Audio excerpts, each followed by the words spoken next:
بسم اللہ الرحمن الرحیم۔ کل آپ لوگوں نے کہا تھا کہ شہادت عمر رضی اللہ عنہ پر میں کچھ عرض کروں۔ حضرت عمر رضی اللہ عنہ کی شہادت اسلام کا ایک دردناک پہلو ہے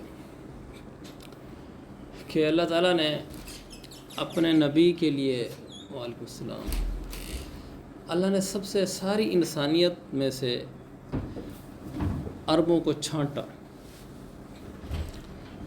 عربوں میں سے پھر قریش کو چھانٹا، قریش میں سے پھر ہاشم کو چھانٹا، پھر ہاشم میں سے حضرت محمد مصطفیٰ صلی اللہ علیہ وسلم کو چھانٹا۔ آپ ایسے پوری انسانیت سے چنے ہوئے آدمی۔ اب دیکھیں، بالکل اسی طرح اللہ تعالیٰ نے ساری انسانیت میں سے عربوں کو چھانٹا، پھر عربوں میں سے حجاز والوں کو چھانٹا، پھر حجاز والوں میں سے اللہ نے صحابہ کو چھانٹا، پھر صحابہ میں سے اللہ تعالیٰ نے ابو بکر و عمر رضی اللہ عنہ کو چھانٹا، اور ان کو ایسا چھانٹا کہ اللہ کے نبی کے ساتھ جلایا اور اللہ کے نبی کے ساتھ سلایا۔ اب بھی حضور صلی اللہ علیہ وسلم کے ساتھ آرام فرما ہے۔ یہ ہماری سعادت عظمیٰ ہے۔ اللہ تعالیٰ ہم سب کو وہاں کی حاضری نصیب فرمائے حرمین کی۔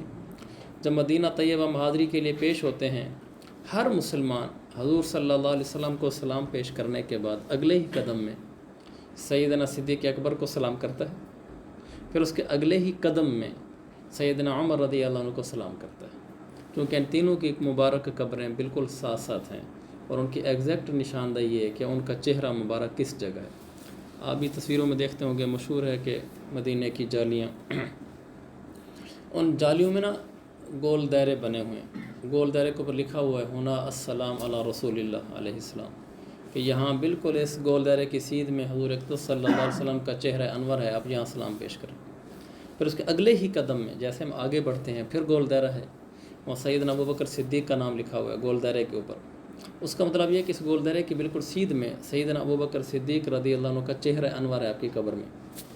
پھر اگلے ہی قدم میں حضرت عمر کے نام کا گول دائرہ ہے، اس کا مطلب یہ ہے کہ اس گول دائرے کی سیدھ میں بالکل حضرت عمر رضی اللہ عنہ کا چہرہ انور ہے قبر مبارک میں۔ ان تینوں کی نشاندہی ہے۔ تو وہ حضرات ابھی بھی حضور صلی اللہ علیہ وسلم کے ساتھ سوئے ہوئے ہیں۔ اللہ نے ان کو پوری دنیا میں سے چھانٹا تھا، اسی لیے پوری امت میں سب سے اعلیٰ مرتبہ حضور علیہ السلام کا ہے، پھر انبیاء کا ہے، انبیاء کے بعد پھر سب سے اعلیٰ مرتبہ سیدنا صدیق اکبر رضی اللہ عنہ کا ہے، پھر ان کے بعد سیدنا عمر رضی اللہ عنہ کا ہے۔ سیدنا عمر رضی اللہ عنہ عجب صفات رکھتے تھے۔ ہمارے ہاں کچھ باتیں معاشرے میں مشہور ہو جاتی ہیں اور وہ ایسی مشہور ہوتی ہیں کہ وہ ذہنوں میں نقش اور دلوں میں پیوست ہو جاتی ہیں، جبکہ ان کی کوئی حقیقت نہیں ہوتی۔ جیسے مثلا حضرت عمر رضی اللہ عنہ کے بارے میں لاشعور میں یہ تأثر قائم ہے کہ وہ بڑے کوئی سخت آدمی تھے۔ یہ تأثر جو پیدا ہوا ہے یہ غلط پیدا ہوا ہے۔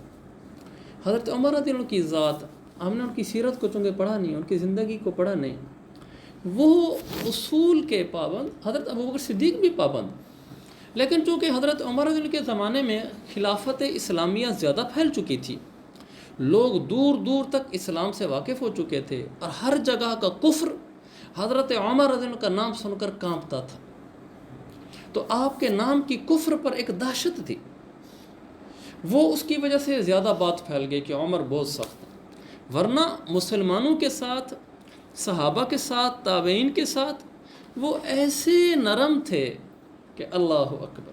ہاں، کفر پر ان کا رعب تھا، اور اپنی ذات میں بالکل سادے، کوئی سیکورٹی نہیں، بالکل عام لوگوں کی طرح، کوئی روب داب نہیں، کفر پر روب تھا۔ مسلمانوں میں تو بالکل گھل مل کے رہتے تھے۔ ایران کا بادشاہ تھا یزدجرد، عربی کی کتابوں میں یزدجرد ہے اور فارسی اردو کتابوں میں یزدگرد ہے۔ ایران کا بادشاہ تھا، اس نے دیکھا کہ مسلمانوں کی ریاستیں وہ پھیلتی حضرت عمر کا زمانہ ہے، مسلمانوں کی ریاستیں پھیلتی پھیلتی ہمارے قریب آ رہی ہیں، یعنی ایران تک پہنچ رہی ہیں، اسلامی حدود، کہاں مدینہ اور کہاں ایران۔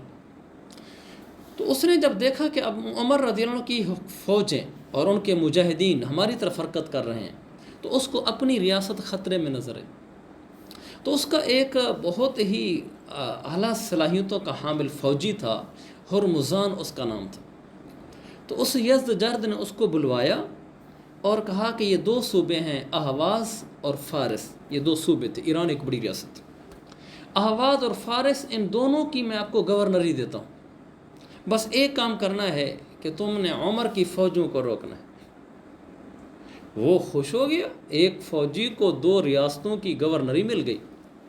تو اور پیچھے سے کہا یزدجرد نے جتنی کمک چاہیے، فوجی اور نفری چاہیے، اسلحہ چاہیے، وہ میں فراہم کروں گا۔ اس نے کہا ٹھیک۔ اللہ کی شان، جس چیز کا ان کو خطرہ تھا وہ ہو گیا کہ مسلمانوں کی فوجیں، عمر رضی اللہ عنہ کی بھیجی فوجیں، وہ چلتے چلتے ایران کے قریب آئے اور بالآخر ایران پہ حملہ کر دیا۔ اب ہرمزان آگے تھا اور اس نے اہواز اور فارس کی گورنری قبول کی ہوئی تھی، تو وہ نہیں چاہتا تھا کہ ہم ایرانیوں کو شکست ہو اور یہ دونوں اس صوبوں کی گورنری میرے ہاتھ سے جائے، تو وہ جاندار ہو کر لڑا۔ لیکن اول وہلے میں اس کو اندازہ ہو گیا کہ یہ تل یا کسی کام کے نہیں ہیں، تو اس نے کہا کہ ہم ہار جائیں گے، اپنے بارے میں کہا کہ اب ہم کسی کام کے نہیں، اب ان سے ہار جائیں گے۔ تو اس نے ایک دم سرنڈر کر دیا۔ اس نے مسلمانوں کے سپہ سالار سے کہا کہ میں ہتھیار ڈالتا ہوں، ایک شرط، تو مجھے اپنے امیر المومنین عمر بن خطاب سے ملاقات کرا دو مدینہ، میں ان سے خود مل کر آتا ہوں اور ان کے ساتھ معاملات طے کر کے آتا ہوں، جو میرے معاملات طے ہوں گے اس کا میں پابند ہوں گا، میں ابھی جنگ چھوڑتا ہوں۔ تو مسلمان کبھی بھی جنگ کے خواہاں نہیں رہے، ہمیشہ اسلام اس کی کوشش کرتا رہا ہے کہ جنگ نہ ہو۔ اللہ کے نبی کی حدیث ہے، آپ نے فرمایا اس کی تمنا نہ کرو کہ دشمن سے جنگ ہو۔ ہماری پہلی ترجیح یہ ہے کہ لوگ کلمہ پڑھ جائیں، ہمیں جنگ کی ضرورت ہی نہیں، جنگ تو بالکل آخری درجہ ہوتی ہے۔ اگر کلمہ نہیں پڑھتے تو پھر ہوتا تھا کہ جزیہ دو۔ جزیہ دینے کا کیا مطلب ہے؟ تم کافر رہو، تم کافر رہو لیکن ہمارے ماتحت رہو، ہماری تہذیب اور ثقافت کو دیکھو، ہمارے نظام عدل کو دیکھو، تم خود کلمہ پڑھ جاؤ گے۔ اگر جزیہ بھی نہیں دیتے تو پھر تلوار فیصلہ کرے گی، تیسرے نمبر پہ ہوتا تھا۔ تو جب اس نے سرنڈر کیا تو مسلمانوں کے سپہ سالار نے کہا ٹھیک ہے، مجھے کوئی اعتراض ہو، آپ نہیں لڑتے تو ہم بھی نہیں لڑتے، تو ہم موقوف کر دیتے ہیں جنگ کو۔ اس نے کہا میں مدینہ جاؤں گا، آؤں گا، جو عرصہ درمیان میں لگے گا آپ انتظار کریں گے۔ مسلمانوں کے سپہ سالار نے کہا ٹھیک ہے۔ اب وہ وہاں ایران سے روانہ ہوا مدینہ کی طرف۔ اس کے ذہن میں وہ بات بیٹھی ہوئی ہے کہ عمر بڑے جہو جلال والا ہے، بڑے دبدبے والا ہے، بڑا اونچا بادشاہ ہے۔ اس نے دیکھے ہوئے تھے ایران کے بادشاہ، کیسر و کسریٰ کے بادشاہ، یعنی ایران اور شام کے بادشاہوں کے، جن کے بڑے تاج ہوتے تھے، بڑے جہو جلال ہوتے تھے، بڑے درباری ہوتے تھے، حشم خدم ہوتے تھے۔ اس نے کہا یہ بھی کوئی ایسا ہی ہوگا جس کی ریاستیں یہاں تک پہنچ چکی ہیں۔ جب وہ مدینہ کے باہر آیا، پڑاؤ ڈالا اس نے، اور اس نے اس وقت غسل کیا، پھر اس نے سر پہ ایک تاج رکھا، اس یزدجرد کا بھیجا ہوا ہرمزان، اس نے سر پہ ایک بڑا جواہرات سے جڑا ہوا تاج رکھا، پھر اس نے ریشم کا چوغا پہنا، ریشم کا چوغا بہت مہنگا ہوتا ہے، پھر اس نے تلوار جس نیام میں ڈالی جاتی ہے وہ نیام خود سونے چاندی کی بنی ہوئی تھی، اس کے اندر اس نے تلوار ڈال کر حمیل میں لٹکائی، یعنی ایسے بڑا پٹا ڈالا اور جس کے اندر تلوار ڈالی وہ سونے چاندی کی تھی، اور جواہرات کا تاج تھا اور ریشم کا چوغا تھا۔ یہ پہن کر اور اپنے نوکروں کے ساتھ ہرمزان مدینہ میں داخل ہوا۔ جب وہ مدینہ میں داخل ہوا تو اس نے کسی سے پوچھا کہ تمہارے امیر المومنین کا محل کہاں ہے، میں نے اس سے ملاقات کرنی ہے۔ انہوں نے کہا امیر المومنین تو ادھر ہی ہیں۔ کہا کہاں ہے؟ انہوں نے کہا وہ سامنے۔ انہوں نے کہا کہاں سامنے؟ اس کے ذہن میں تو نقشہ ہی اور تھا کہ پتہ نہیں کیا دربار ہوگا، کیسے شاہی آداب بجا لاؤں گا، اور وہ میرے جلال سے متاثر ہوگا، میں بھی کوئی عام آدمی نہیں ہوں، میں نے جواہرات کا تاج پہنا ہوا ہے، تو میری بھی دھاک بیٹھے گی، پھر کیا کہتے ہیں ٹیبل ٹاک، پھر بات چیت ہوگی، پھر دیکھیں گے۔ اس نے کہا جی وہ ہیں، وہ گئے تو مسجد نبوی میں نیچے صحن پر بغیر کوئی بستر بچھائے زمین پہ لیٹے ہوئے تھے۔ اس کے تو پاؤں سے زمین نکل گئی۔ اس نے کہا یہ ہے وہ آدمی جس کے نام کا غلغلہ ہمارے ایران تک بج رہا ہے، اور اس کے نام کا ڈنکا ہے، وہاں زمزم ہے اس کے نام کے بلند ہو رہے ہیں، اور ہم جنگیں چھوڑ کر آ گئے ہیں، یہ عمر بن خطاب یہ ہے۔ انہوں نے کہا یہی ہے۔ اس نے کہا اس قوم سے ہم نہیں جیت سکتے، یہ اصول زندگی ہی کوئی اور ہے، یہ لوگ ہی کوئی اور ہے، یہ عمر ہے میرے بھائیو۔ جس کا دبدبہ کافر پر ایسا ہے کہ وہ اپنے تاج بدلتا ہے، حمائل بدلتا ہے، وہ چوغے بدلتا ہے، لیکن جب ملاقات ہوتی ہے تو وہ زمین پہ بغیر بستر بچھائے ہوئے لیٹا ہوا۔ 22 لاکھ مربع میل کا حکمران، کراچی سے لے کر پشاور تک، آگے گلگت تک چلے جائیں، یہ پورا پاکستان 7 لاکھ مربع میل کی مستطیل پٹی بنتی ہے، چوکور بھی نہیں، مربع بھی نہیں، یہ مستطیل پٹی بنتی ہے 7 لاکھ مربع میل کی، اور وہ مربع رقموں کے لحاظ سے 22 لاکھ مربع میل کے مالک تھے، ان کی حکومت تھی۔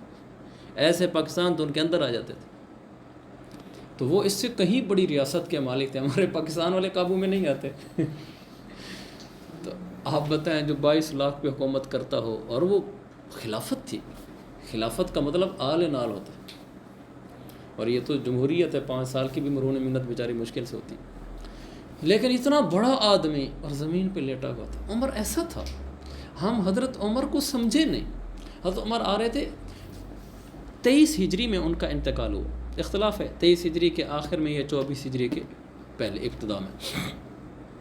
23 ہجری میں حضرت عمر نے آخری حج کیا، اور 23 ہجری میں مسلمانوں کی ریاستیں حضرت عمر کی ماتحتی میں مدینہ یعنی حجاز سے نکل کر مصر تک، پھر مصر سے جو فوجی مسلمان آئے تھے مجاہدین، وہاں سے نکل کر یہ مکران، اصفہان، سجستان اور ایران کی آخری ریاستیں، ان سب تک یہ پہنچ چکی تھی، اسلامی ریاستوں کی توسع ہو چکا تھا۔ یعنی حضرت عمر مدینہ میں بیٹھ کر براستہ مصر، ہمارا بلوچستان، براستہ مصر، ایران اور بلوچستان تک حکومت کر رہے تھے۔ اتنے بڑے آدمی ہیں، حج کر کے واپس آ رہے تھے، راستے میں ایک جگہ آئے تو جو ساتھی ساتھ تھے تو ان کو کہا تھوڑا ٹھہرو، آپ امیر المومنین ٹھہر گئے۔ حضرت عمر نے کیا کیا؟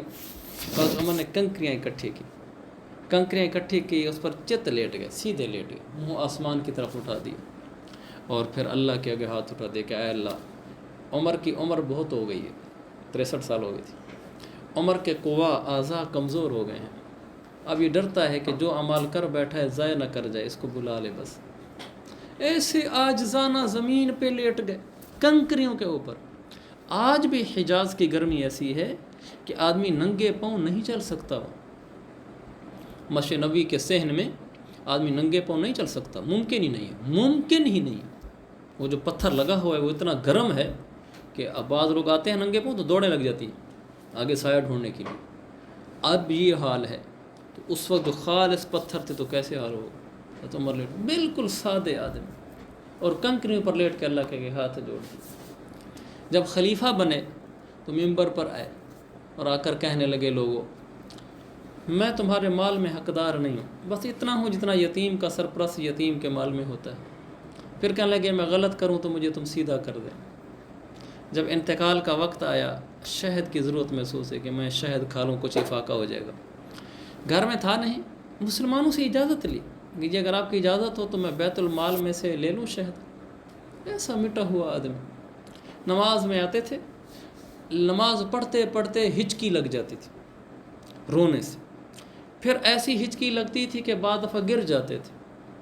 ایک دفعہ نماز پڑھ رہے تھے، ان عذاب ربک لواقع ما له من دافع، جب اس آیت پر پہنچے تو لمبی دیر روتے رہے، مشکل سے رکعتیں پوری کی، سلام پھیرے اور گر گئے، اور پھر گھر لے کر اٹھا کر تو لوگ اور صحابہ یہ سمجھنے لگے کہ اب نہیں بچ سکیں گے، ایسے مٹے ہوئے بیچارے۔ ایک دفعہ آ رہے تھے، حضرت عمر کا گھر تھا مسجد نبی کے بالکل قریب، نماز پڑھانے کے لیے آ رہے تھے تو اوپر پر نالے سے پانی بہا خون والا، تو عمر نے کہا یہ تو نمازی یہاں سے گزرتے ہیں۔ چھت کے اوپر کسی نے مینڈھا ذبح کیا تھا، مینڈھا ذبح کرنے کی وجہ سے اس کا خون جو لگا تھا، بارش آئی تو وہ خون پانی سمیت نیچے آیا، حضرت عمر گزرے تو پرنالے کا پانی ان پر گرا تو خون والا تھا، کپڑے خراب ہو، واپس چلے گئے کپڑے بدلنے کے لیے، نماز لیٹ ہو گئی۔ تو پھر کہا کہ یہ مسلمانوں کے راستے میں پرنالہ لگا ہوا ہے، اس سے نمازیوں کے کپڑے خراب ہوتے ہیں، اس کو اکھیڑ دو۔ انہوں نے اکھیڑ دیا۔ تھوڑی دیر بعد حضرت عباس آ گئے، حضرت عباس نے کہا امیر المومنین آپ کو معلوم ہے کہ یہ پرنالہ جو آپ نے اکھڑوایا ہے یہ کس نے لگایا تھا؟ انہوں نے کہا مجھے تو نہیں پتہ، نمازیوں کے کپڑے خراب ہوتے ہیں۔ انہوں نے کہا یہ حضور علیہ السلام نے لگایا تھا یہاں، اور یہ مجھ عباس کے گھر کا پرنالہ ہے۔ حضرت عمر تڑپ گئے، تو میں نے کہا عباس ادھر آؤ۔ عباس کو ساتھ لیا تو وہ سیڑھی دیکھنے لگے پرنالہ لگانے کے لیے، تو عمر نے کہا نہیں، جس پرنالے کو میرے آقا نے لگایا تھا اس کے لیے آج سیڑھی خود عمر کی اپنی کمر ہوگی۔ یہ 22 لاکھ مربع میل کا حکمران، ہماری تو چھوٹی سی ریاست بھی، ریاست کیا ایک شہر کی چھوٹی سی نمبرداری بھی آج تو قابو میں نہیں آتی۔ تو عباس کو سیڑھی نہیں ڈھونڈنے دی اور کہا کہ میرے کندھوں پر چڑھو۔ حضرت عمر نیچے بیٹھ گئے، حضرت عباس کو حکماً اپنے کندھوں پر چڑھایا، کندھوں پر چڑھایا، کہا یہ پرنالہ آپ لگا دو، عمر سیڑھی نہیں ڈھونڈنے دے گا۔ یہ عمر ہے، کیسا مٹا ہوا ہے، ہر ایک کے ساتھ ایسے ہے۔ حضرت عمر جا رہے ہوتے تھے راستے میں، کوئی عام سا آدمی آ کر آپ کا ہاتھ پکڑ لیتا تھا، کہتا یا میری بات سنیں، حضرت عمر وہیں کھڑے ہو جاتے تھے، اور لکھا ہے کہ جب تک وہ ہاتھ نہیں چھڑاتا تھا آپ ہاتھ نہیں چھڑاتے تھے، وہ اپنی بات پوری کر کے فارغ کرتا تھا تو پھر آپ جاتے تھے۔ جیسے ہمارے عام ساتھ نہیں ہوتا اس بیچارے کو پکڑ کے کہیں کھڑے ہو جاؤ، یا تو ٹکا ٹکا 2 روپے جمع ہو جائیں تو کہتے ہیں پہلے مجھ سے ٹائم لے لو۔ 22 لاکھ کی مربع میل پر حکومت ہے، اور عام سا آدمی مدینے کی گلی میں پکڑ کے کھڑا ہو جاتا، عمر کھڑا ہو جاتا ہے۔ ہم نے عمر کو سمجھا نہیں، ہمارے اوپر چھاپ یہ بیٹھی ہے کہ وہ تو کوئی بڑا ہی سخت آدمی تھا۔ اس کی سختی یہ تھی کہ جہاں جاتا تھا وہ فتوحات ہوتی تھی، کفر مغلوب ہوتا تھا، ڈرتا تھا کفر اس سے۔ وہ اسلام کے بارے میں پختہ تھا، لیکن مسلمانوں کے ساتھ تو بڑا نرم دل تھا، بڑا نرم دل تھا۔ مدینے کی بچیاں آئیں آپ کو لے جاتی تھیں، مدینے کی بچیاں آتی تھیں آپ کو لے جاتی تھیں اور کہتی تھیں جب ابو بکر کا زمانہ تھا، وہ ابو بکر رضی اللہ عنہ ہمیں بکریوں کا دودھ دوہ کر دیتے تھے، آپ بھی دودھ دوہ کر دیں۔ مدینے کی بچیوں کے ساتھ چلے جاتے تھے، امیر المومنین ہو کر بکریوں کا دودھ دوہ کر ملازموں کی طرح ان کو دے کر واپس آتے تھے۔ یہ عمر تھا جس کو ہم نے سمجھا نہیں۔ فضائل مال میں مشہور قصہ، رات کو ساتھ لیا بیوی کو، کہا یہاں کوئی مسافر آیا ہوا ہے اس کے پاس چلتے۔ رات کو گشت کر رہے تھے تو مشہور واقعہ ہے، وہاں گئے تو ایک خیمہ لگا ہوا تھا، ایک آدمی باہر تھا، اس سے پوچھا کہ کیا ماجرا ہے، اس نے کہا جی مسافر ہوں، بیوی کو درد ذہ ہو رہا ہے، ولادت کا درد ہو رہا ہے۔ فوراً گھر آئے، اپنی بیوی کو ساتھ لیا اور بوری کے اوپر خود ڈالا سامان سارا، چینی شکر اس زمانے کی جو چیزیں تھیں، اور خود اٹھایا۔ غلام نے کہا بھی صحیح کہ میں اٹھا لوں، کہا قیامت میں بھی عمر کا بوجھ تو اٹھائے گا، کیا حرج تھا ملازم سے اٹھوا لیتے۔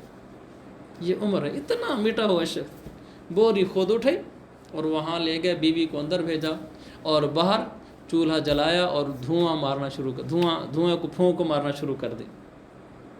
تھوڑی دیر کے بعد اندر سے ان کی بیوی نے کہا امیر المومنین، آپ اس کو خوشخبری دیں بیٹا پیدا ہوا۔ وہ چونک گیا، کہا جی آپ امیر المومنین ہیں، مجھے تو پتہ نہیں تھا۔ حضرت عمر نے کہا کوئی بات نہیں، یہ عمر ایسا میٹھا ہوا۔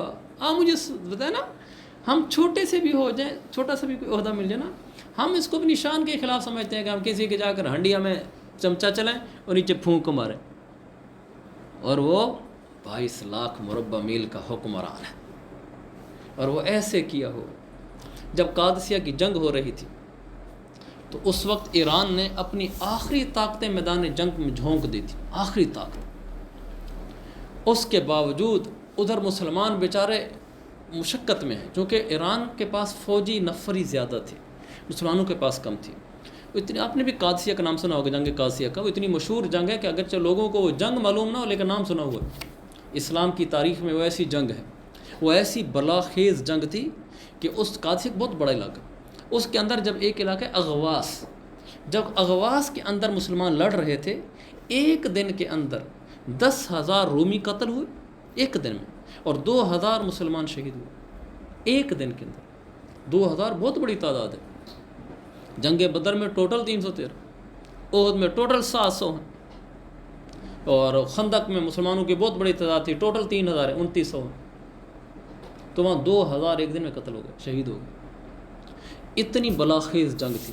تو جب جنگ قادسیہ کے لیے مسلمان گئے ہوئے تھے تو صحیح روایتوں میں ہے کہ حضرت عمر رضی اللہ عنہ رات کو چین سے نہیں سوتے تھے، بے قراری سے سوتے تھے۔ صبح اٹھتے ہی مدینہ شہر سے باہر ایک درخت کے نیچے جا کر کھڑے ہو جاتے تھے، شاید کوئی قاصد آئے، کوئی پیغام لائے، ہمیں فتح ہوئی ہے، شکست ہے۔ تو ایک دن درخت کے نیچے ایسے اکیلے کھڑے رہتے تھے۔ ایک دن یہ بے قراری ہے، یہ عوامی زندگی ہے، عام پنا ہے، اپنے ساتھ کوئی تخصیص نہیں ہے. تو ایک دن درخت کے نیچے کھڑے تھے تو قاصد آیا ادھر سے. تو وہاں جو مسلمانوں کے سپہ سالار تھے انہوں نے قاصد بھیجا کہ جلدی جاؤ. جو تیز رفتاری سے سواری چلا سکتے تھے وہ اونٹ پر سوار تھے. حضرت عمر وہاں نیچے کھڑے تھے تو وہ حضرت عمر کو جانتا نہیں تھا، کیونکہ اس وقت مسلمانوں کی تعداد بہت زیادہ ہو گئی تھی. حضرت عمر کو صرف وہ جانتے تھے جو مدینہ میں رہتے تھے، بس اس کے علاوہ تو نہیں جانتے تھے، اور میڈیا کا زمانہ نہیں تھا کہ تصویر سے واقف ہوں. حضرت عمر درخت کے نیچے کھڑے تھے تو قاصد آیا. تو حضرت عمر نے اس کو پہچان لیا کہ یہ جو آیا ہے یہ مدینہ کا تو ہے نہیں، یہ کوئی جنگ کی خبر نہ لائے. حضرت عمر نے پوچھا کہ قادسیہ کی جنگ کی خبر تو نہیں لائے؟ اس نے کہا جی ہاں. اب وہ اونٹ دوڑا رہا ہے مدینہ شہر میں داخل ہونے کے لیے، مسلمانوں کو خبر دینے کے لیے. حضرت عمر اس کے ساتھ دوڑ رہے ہیں، پوچھ رہے ہیں بتاؤ. وہ کہہ رہا ہے فتح ہو گئی ہے. حضرت عمر کہہ رہے ہیں اور بتاؤ، کیونکہ خوشی ہوتی ہے نا، بتاؤ اور کیا ہو اور کیا. وہ بتا رہے ہیں فتح ہو گئی ہے لیکن تفصیل نہیں بتا رہا. حضرت عمر اس کے اونٹ کے ساتھ دوڑ رہے ہیں اور بھاگ رہے ہیں عام ملازم کی طرح کہ بھائی اور بتاؤ، اور وہ اپنے ٹون میں جا رہے. اس کو کیا پتہ یہ کون ہے. جب مدینہ میں داخل ہوئے تو لوگوں نے کہا امیر المومنین، تو اس کے تو پاؤں سے زمین نکل گئی. یہ اس کے ہم بھیجے ہوئے ہیں، یہ امیر المومنین، یہی حضرت عمر ہے. کہنے لگے آپ حضور کے جانشین ہیں. وہ کہنے لگا قاصد آپ نے مجھے بتایا کیوں نہیں، میں وہیں آپ کو اتر کے سارا حال سنا دیتا. حضرت عمر نے کہا کوئی بات نہیں، تم حال سنو. یہ عمر 18 ہجری میں قحط آ گیا مسلمانوں پر، اور کئی ریاستوں میں قحط تھا. تو خود کم کھاتے تھے، پیٹ بھر کے نہیں کھاتے تھے، کہتے تھے مسلمان بھوکے ہیں. ایک دم ان کے بیٹے عبداللہ بن عمر کے ہاتھ میں خربوزہ تھا، دیکھ کر جلال آ گیا. کہنے لگے عبداللہ مسلمان بھوکے ہیں تو میوے کھاتا ہے، اور خربوزہ چھین لیا اس کے سے. یہ عمر ہے، اپنے بیٹے کے ہاتھ سے خربوزہ لے لیا کہ مسلمان بھوکے ہیں، عمر کا بیٹا خربوزے کھاتا ہے. تو میرے عزیز و عزت عمر بہت عظیم ہستی تھے، بہت عظیم تھے. ہم نے ان کو سمجھا نہیں، ہمارے ذہنوں میں یہ کیا کہ بس وہ جلال والا تھا. اس کا جلال کفر پر تھا. میں نے کہا نا کہ ایران کی جب جنگ ہو رہی تھی، ہرمزان لڑ رہا تھا، تو اس نے حضرت عمر کا نام ویسے سنا ہوا تھا، اس نے ویسے ہی ہتھیار ڈال دی. کہا جو چلو اسے جا کر کوئی معاہدہ کراتا ہوں. آگے ملنے آیا تو شخصیت تھی اور تھی. تو میں نے ایک پہلو حضرت عمر کی زندگی کا عرض کیا ہے، وقت پورا ہو گیا، کہ حضرت عمر رضی اللہ عنہ کو ہم نے سمجھا نہیں. وہ اللہ کے نبی کے ایسے جانشین نہیں تھے. اللہ نے ایسے نہیں چنا تھا اپنے محمد مصطفیٰ علیہ السلام کے لیے، ایسے نہیں ان کے پہلو میں سلایا تھا. وہ کچھ تھے جن کو ہم سمجھے نہیں. اللہ تعالیٰ ہمیں ان سے محبت کی، اور ان سے محبت کر کے ان کی زندگی کے مطابق زندگی گزارنے کی، اور ان کی محبت پہ جینے اور مرنے کی توفیق عطا فرمائے. باقی انشاءاللہ ان کی شہادت کا حصہ وہ پھر بیان کر دیں گے انشاءاللہ.